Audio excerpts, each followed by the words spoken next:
السلام علیکم دوستو، کیسے ہیں؟ کیا حال چال ہے آپ کے؟ امید کرتا ہوں آپ بالکل ٹھیک ٹھاک ہوں گے۔ کوئی عمان نیوز نہیں ہے، ایک چھوٹی سی بات ہے جو ہم اس ویڈیو میں کرنا چاہتے ہیں، اور وہ ہے فلسطین، غزہ اور ڈونلڈ ٹرمپ کے حوالے سے۔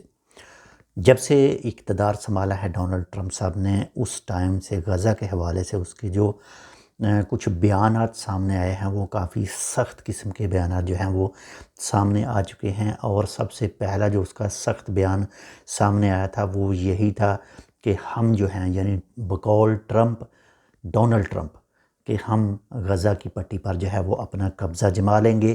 اور اس کے بعد میں ایک اور بیان اس کا سامنے آیا کہ جو سعودی عربیہ ہے اور ایک ملک اور دوسرا ہے، تو اس بیان میں کہا گیا کہ یہ جتنے بھی غزہ کی پٹی کے اندر جو بھی فلسطینی ہیں ان کو وہاں پر شفٹ کیا جائے گا۔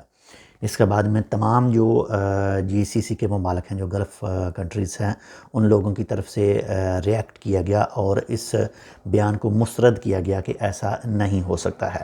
اس کے بعد میں پھر جو سیز فائر ہے، جو اسرائیل کی طرف سے حماس کے خلاف جو ایکشن لیا جا رہا ہے غزہ کی پٹی پر، تو وہ سیز فائر ہوا، معاہدہ ہوا، اور اس کے حوالے سے ٹرمپ کی طرف سے پھر ایک بیان آیا ہے کہ جتنے بھی یرغمالی جو حماس نے پکڑ رکھے ہیں اسرائیل کے، ان کو چھوڑ دے۔ اگر وہ نہیں چھوڑے گا تو وہ دوبارہ سے جو ہے وہ حملے کریں گے اسرائیل والے، کس کے اوپر؟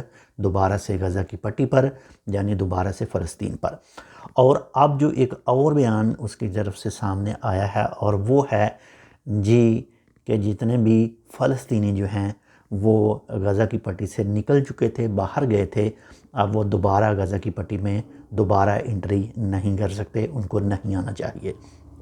باقی زیادہ یہ جو کچھ معاملہ اس طرح سے ہے کہ ہم اس کے اوپر بھی بات زیادہ نہیں کر سکتے، لیکن یہ ایک بہت ہی سوچنے والی بات ہے اور بہت ہی سمجھنے والی بات ہے کہ ایسا کیوں ہو رہا ہے۔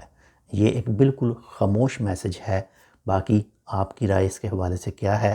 آپ کمنٹ کر کے بتا سکتے ہیں۔ اللہ حافظ۔